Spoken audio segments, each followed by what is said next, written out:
Hello friends, this is Paritosh and you are watching I speak about stocks. Guys, आज से हम इस channel पर ऑप्शन ट्रेडिंग का एक पूरा सीरीज स्टार्ट कर रहे हैं, जहां मैं आपको ऑप्शन का बेसिक से लेके पूरा एडवांस कॉन्सेप्ट समझाने की कोशिश करूंगा।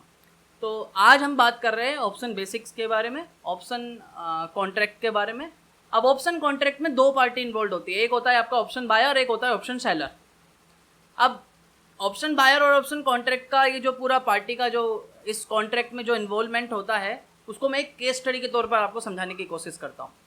अब मान लीजिए दो पार्टी है, एक हूँ मैं और एक मेरा दोस्त है दीपक।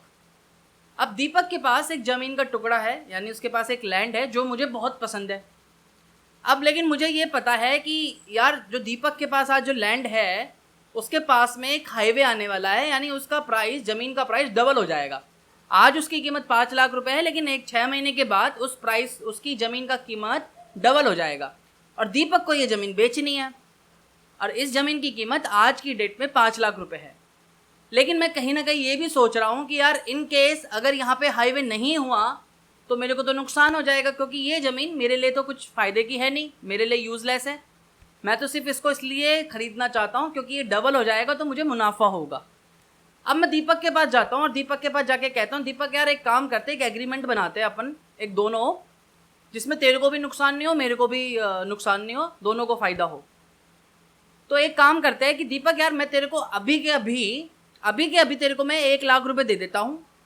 एग्रीमेंट बनाते हैं कि 6 महीने के बाद ये ज़मीन तू मुझे ही बेचेगा, लेकिन 5 लाख रुपए में ही बेचेगा। यानी 1 लाख रुपए तू मुझसे अपफ्रंट ले ले और 6 महीने के बाद ये ज़मीन मैं तेरे से 5 लाख रुपए में ख़रीद लूँगा, लेकिन तू उसको मुझे 5 लाख रुपए में ही बेचेगा, चाहे प्राइसेस 3 लाख हो चाहे 10 लाख हो।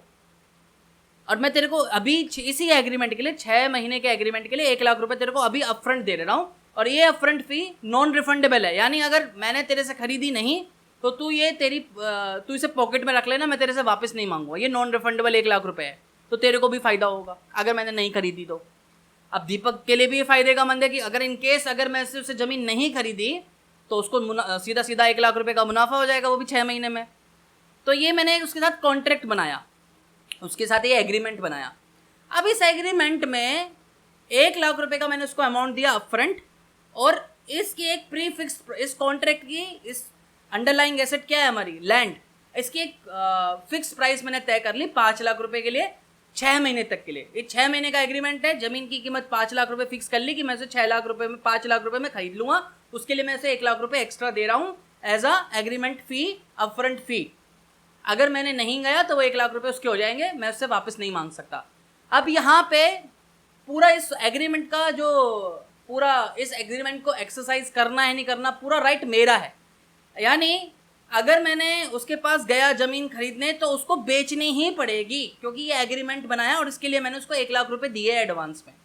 लेकिन इन केस अगर मैं नहीं गया तो ये मेरी मर्जी है, मतलब मैं उसको ज़मीन को खरीदूँ नहीं खरीदूँ ये मेरी मर्जी है, ये मेरा राइट है। लेकिन उसका ऑब्लिगेशन है, यानी मैं एज अ बायर का मेरा राइट है, लेकिन उसका एज अ सेलर का उसका ऑब्लिगेशन है, उसको बेचनी ही है। वो कल 6 महीने के बाद मुकर नहीं सकता, ये हमने एग्रीमेंट बनाया। अब यहाँ पे इस सिचुएशन में 3 सिनेरियो हो सकते हैं और इन तीनों सिनेरियो में आपको समझ में आ जाएगा ऑप्शन बाइंग, ऑप्शन सेलिंग। अब इस सिचुएशन में, इस एग्रीमेंट में 3 सिचुएशन हो सकते हैं। यानी मान लीजिए उस ज़मीन की कीमत जो आज 5 लाख रुपए है, बिकॉज वहाँ पे हाईवे आ गया मान लीजिए 6 महीने के बाद, तो उस ज़मीन की कीमत 5 लाख से 10 लाख रुपए हो गई, पहला सिचुएशन। दूसरा सिचुएशन यार कि ऐसा कुछ हुआ ही नहीं और ये जो हाईवे वाली बात थी ये अफवाह थी, रूमर था और ऐसा नहीं हुआ, तो वो उसकी ज़मीन की कीमत मान लीजिए गिर गई, 5 लाख से घट के 3 लाख हो गई। तीसरा सिचुएशन कि यार हाईवे आया लेकिन इमीडिएटली ज़मीन के पास नहीं आया, जहाँ वो लैंड है थोड़ा सा दूर आया, तो यानी मान लीजिए अब उसकी ज़मीन की प्राइस 5 लाख रुपए थी, 6 महीने बाद भी 5 लाख रुपए ही है। ये 3 सिचुएशन है और तीनों सिचुएशन को समझने की कोशिश करते हैं। अब पहला सिचुएशन कि अब 6 महीने के बाद उस ज़मीन की कीमत 5 लाख से 10 लाख रुपए हो गई। अब मैं दीपक के पास जाऊँगा, यार दीपक देख, हम लोगों ने तो एग्रीमेंट बनाया था, अब तू ये ज़मीन मुझे 5 लाख रुपए में बेच, क्योंकि हमारा एग्रीमेंट है, इसके लिए मैंने इस एग्रीमेंट के लिए तुझे अपफ्रंट फ़ी पे करी थी 1 लाख रुपए, तो अब मैं उसे 5 लाख रुपए दूंगा और 1 लाख रुपए से पहले से मैंने अपफ्रंट फ़ी पे की हुई थी, और हाथों हाथ ये ओपन मार्केट में आराम से बिक जाएगी, क्योंकि इस ज़मीन की आज की कीमत 10 लाख रुपए है। तो भाई मैंने यहाँ पे इस 1 लाख रुपए के इस अपफ्रंट फी के बदले में इसमें 4 लाख रुपए कमा लिए। कैसे? 5 लाख रुपए की तो जमीन हो गई, प्लस 1 लाख रुपीज मैंने उसे अपफ्रंट फी पे कर दी, 6 लाख रुपए का खर्चा हुआ मेरा। लेकिन हाथों हाथ जो ओपन मार्केट में जमीन की कीमत है वो 10 लाख रुपए, यानी मुझे मोटा मोटा 4 लाख रुपए का प्रॉफिट हो गया। अब यहाँ पे जो मैंने अपफ्रंट फी पे करी है वो मैंने पे करी है 1 लाख रुपए की, लेकिन हाथों हाथ मार्केट में, ओपन मार्केट में, क्योंकि लिक्विड है, एसेट जो मेरा है, जमीन है, वो बिक सकती है, तो मैंने हाथों हाथ बेच भी दी। तो इस 1 लाख रुपए पे 4 लाख रुपए का मुझे मेरा मुनाफा है, तो यानी मेरे को 400% का प्रॉफिट हो सकता है। ये मेरा पहला सिनेरियो। अब इस सिचुएशन में आप ये देखो कि सर मेरा प्रॉफिट कितना है, 4 लाख रुपए का। इस पूरी ट्रांजैक्शन में 4 लाख रुपए का मेरा प्रॉफिट है, लेकिन दीपक का कितना लॉस हुआ?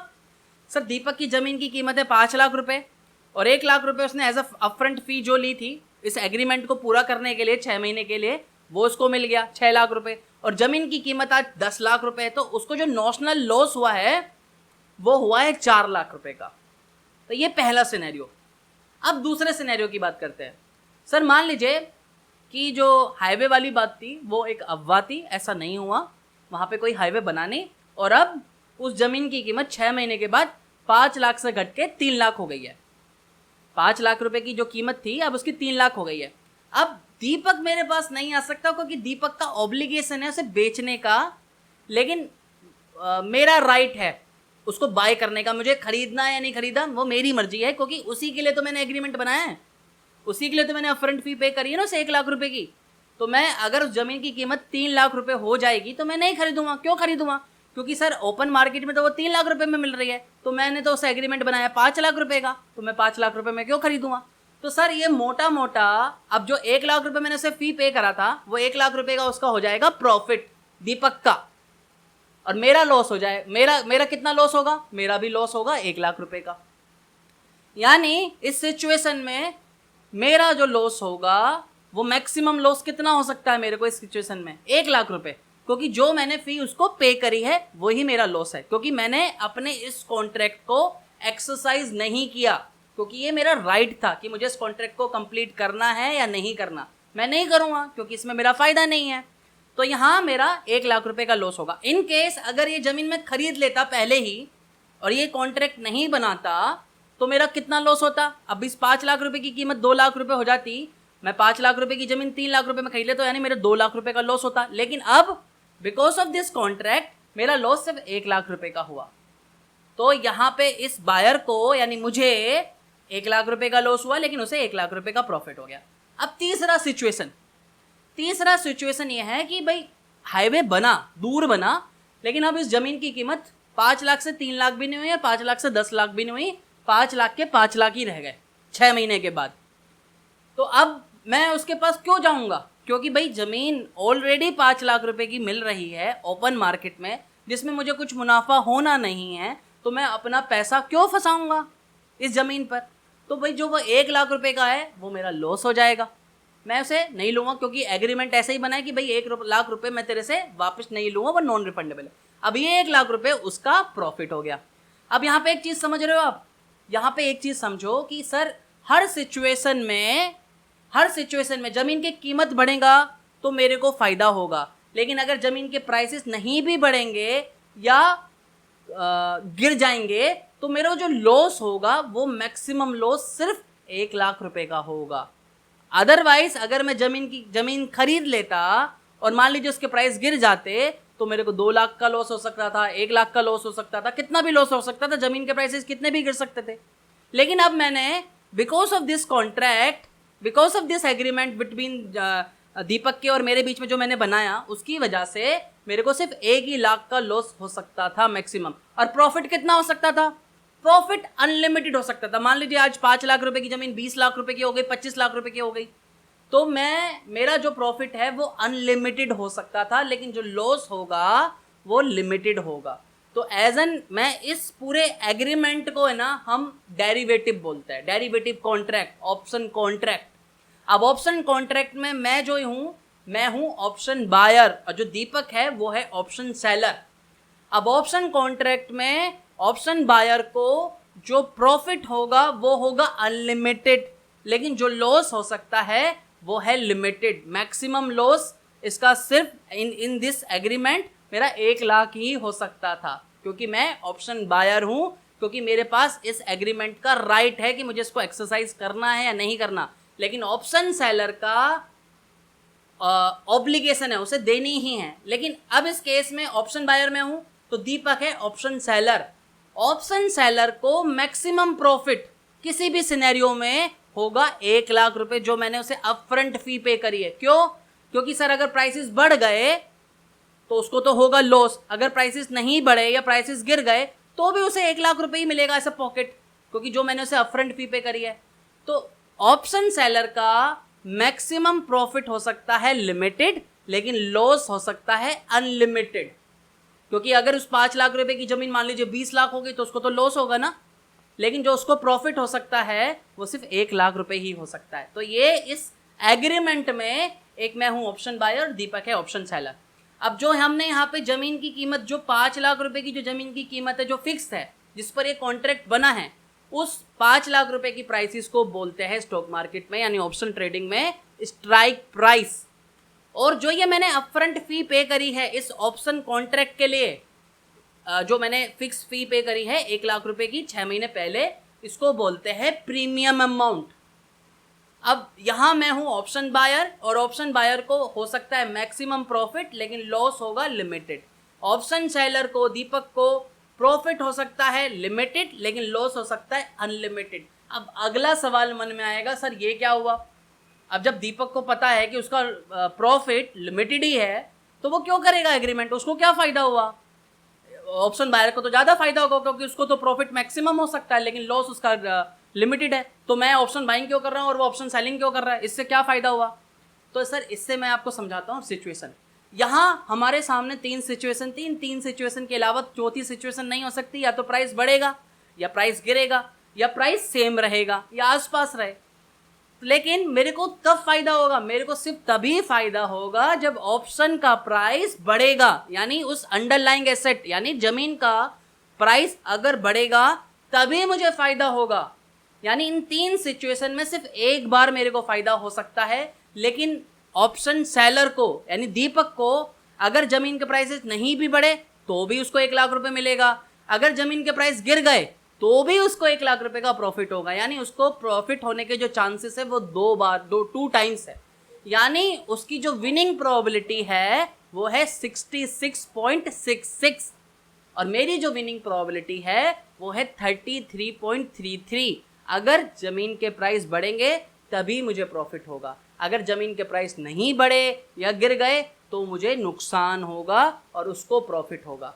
इसीलिए दीपक ऑप्शन सेलर को जीतने की जो प्रोबेबिलिटी है वो ज़्यादा है, ये उसको फ़ायदा है चाहे प्रॉफिट कम हो। लेकिन मेरे को जीतने की जो प्रोबेबिलिटी है वो कम है, लेकिन मेरी जो प्रॉफिटेबिलिटी है, रिस्क टू रिवॉर्ड रेशो है, वो ज़्यादा है। मेरा रिस्क टू रिवॉर्ड रेशो ज़्यादा है लेकिन उसका रिस्क टू रिवॉर्ड रेशो कम है, लेकिन उसकी विनिंग प्रोबेबिलिटी ज़्यादा है और मेरी विनिंग प्रोबेबिलिटी कम है। इसीलिए ये ऑप्शन कॉन्ट्रैक्ट बनते हैं, क्योंकि एक बायर होता है, बायर की एक्सपेक्टेशन होती है कि अंडरलाइंग एसेट, ये अंडरलाइंग एसेट आपका स्टॉक मार्केट हो सकता है, कुछ भी हो सकता है, कमोडिटी हो सकती है, बॉन्ड हो सकता है, कि इसका अंडरलाइंग एसेट का प्राइस बढ़ेगा।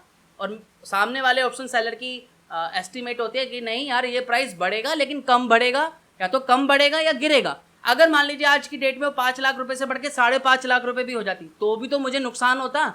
5.5 लाख रुपए जमीन, 1 लाख रुपए मैंने उसे एक्स्ट्रा दिया, यानी 6.5 लाख रुपए, और जमीन मार्केट में 5.5 लाख रुपए की मिल रही है, मैं 6.5 लाख रुपए दे रहा हूँ। तो तब भी तो मैं इस कॉन्ट्रैक्ट को एक्सरसाइज नहीं करूँगा तो भी उसको फायदा होगा। यानी जमीन के प्राइस अगर कम भी बढ़े लेकिन कम बढ़े तो भी उसको फायदा होगा, सेम के सेम प्राइस पर रहे तो भी उसको फायदा होगा, गिरेगा तो भी उसको फायदा होगा। इसीलिए कहा जाता है कि जो ऑप्शन सेलर्स होते हैं उनकी जीतने की जो प्रोबेबिलिटी होती है वो ज़्यादा होती है। इसीलिए मार्केट में आपको बहुत सारे ऑप्शन सेलर्स मिलेंगे, ऑप्शन बायर्स कम मिलेंगे। लेकिन हालांकि ऑप्शन बायर्स इसलिए ज़्यादा होते हैं क्योंकि वहाँ पे मार्जिन अमाउंट कम होता है। इस टॉपिक पे हम नेक्स्ट पे बात करेंगे, अभी के लिए आप ये समझ लो।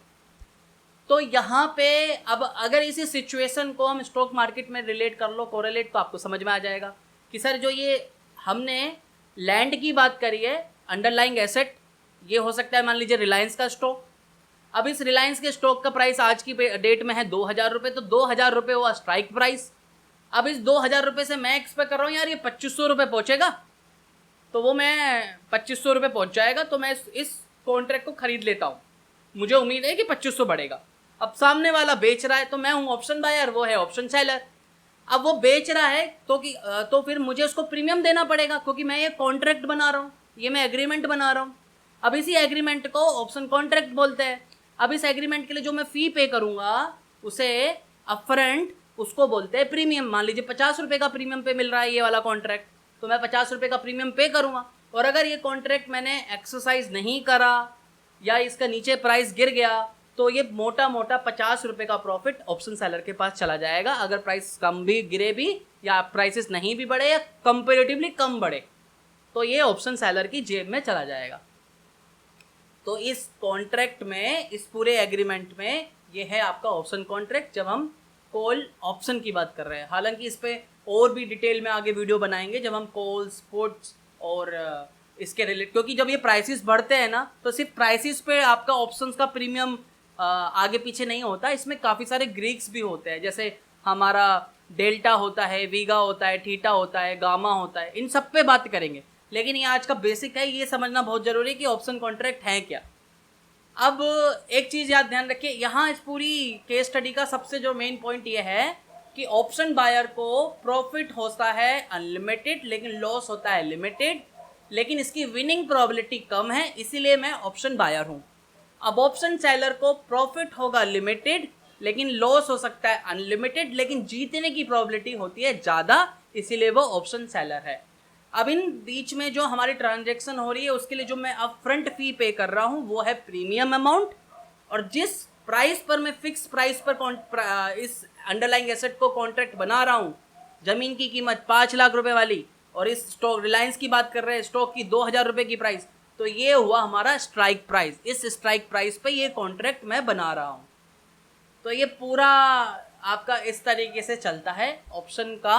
अब अगर ये सीक्वेंस समझ गए ना आप, तो आगे हम जो भी आगे वीडियो बना रहे हैं ना, आगे जो इस सीरीज़ में वीडियो बनाएंगे वो आपको आसानी से समझ में आएगी। अब सम टाइम अगर आपका डायरेक्शन, मतलब अगर आपकी प्रोबेबिलिटी है कि यार ये स्टॉक का प्राइस बढ़ना ही बढ़ना है, तो आप ऑप्शन बाय कर सकते हो, आप कॉल बाय कर सकते हो, या आगे बात करेंगे पुट सेल कैसे करोगे या बाय करोगे, आप कॉल बाय करोगे। तो ऑप्शंस बाय करते हो आप, कॉल बाय करते हो आप, अगर आपकी उम्मीद है कि ये प्राइस बढ़ेगा ही बढ़ेगा। लेकिन वहीं उसकी सामने वाले की उम्मीद है कि यार प्राइसेस या तो कम बढ़ेगा या गिरेगा या नहीं भी बढ़ेगा, तो वो ऑप्शन सेलर है। आई थिंक मैंने जितना आसानी से समझा सकता था आपको समझाया। फिर भी इन केस अगर आपके माइंड में कुछ भी डाउट है तो नीचे पूछिए, हम उसको कवर करेंगे नेक्स्ट वीडियो में। आज के लिए यही एक छोटा सा वीडियो था ऑप्शन का बेसिक्स का, क्योंकि ये ऑप्शन की बेस है। पहले सबसे पहला ये ऑप्शन का बेस है जो आपको समझना है। इसके बाद हम कॉल ऑप्शन क्या होता है, पुट ऑप्शन क्या होता है, इस पर स्ट्रैटेजी कैसे बिल्ड होती है। आप देखो, स्ट्रैटेजी बनाना बहुत आसान है, सारी स्ट्रैटेजी सब क्लियर है, सबको पता है कि स्ट्रैटेजी क्या होती है, स्ट्रैडल क्या होता है, स्ट्रैंगल क्या होता है, शॉर्ट स्ट्रैडल क्या होता है। सारा जो खेल होता है ना ऑप्शंस का, वो सिर्फ होता है एडजस्टमेंट पे। ऑप्शंस में आप पैसा कमाओगे नहीं कमाओगे वो सारा डिपेंड करता है कि आप एडजस्टमेंट कैसे करते हो। वो हम सीखेंगे इसी सीरीज़ में पूरी तरीके से, जितना मैं समझा पाऊंगा आपको। तो आज के लिए इतना ही था। अगर ये वीडियो पसंद आई है तो प्लीज़ वीडियो के नीचे लाइक का बटन है, लाइक ज़रूर कीजिए, और सब्सक्राइब नहीं करा तो सब्सक्राइब कर लीजिए, ताकि मेरी आने वाली वीडियो का नोटिफिकेशन आपको सबसे पहले मिल सके। और इस वीडियो को फ्रेंड्स, कलीग्स, अंकल, जहाँ जो लोगों को आप पहुँचाना चाहते हो, ज़्यादा से ज़्यादा शेयर कीजिए, ताकि अगर कोई आपका जानने वाला है जिसको ऑप्शन के बारे में जानना है तो आप उसकी हेल्प कर सकते हो इस वीडियो को आगे फॉरवर्ड करके, क्योंकि इस सीरीज़ को हम कंटिन्यू रखने वाले हैं। तो नेक्स्ट वीडियो मिलेंगे बहुत जल्दी नए टॉपिक के साथ। तब तक के लिए धन्यवाद। वंदे मातरम। जय हिंद।